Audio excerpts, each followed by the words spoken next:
Martin County Jail, and even on scene, we really weren't suspicious of alcohol being involved in this case, and that proved to be true at the jail.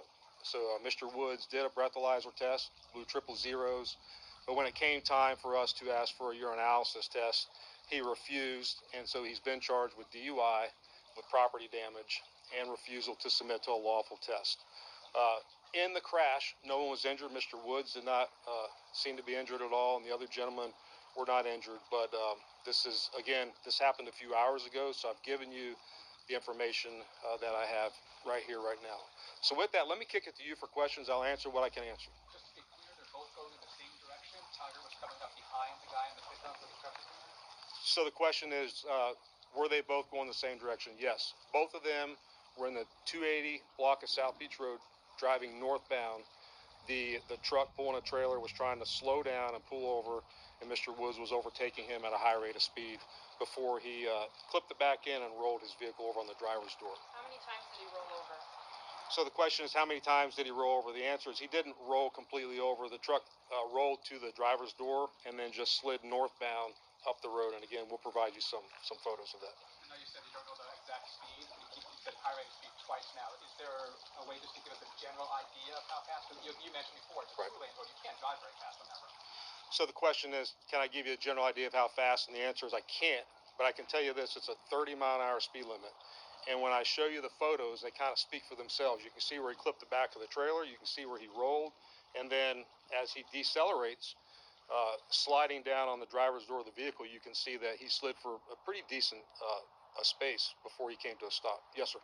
Was he cooperative as far as what his schedule was today? What was he doing? Was he talking? Did he speak to you guys what his activities were today?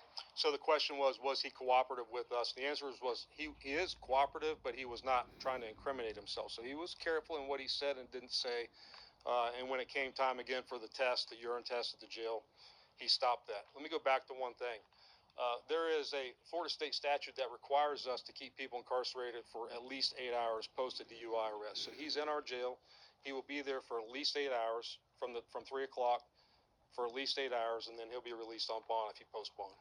Thank you. Injuries to the driver who was pulling that pressure washer.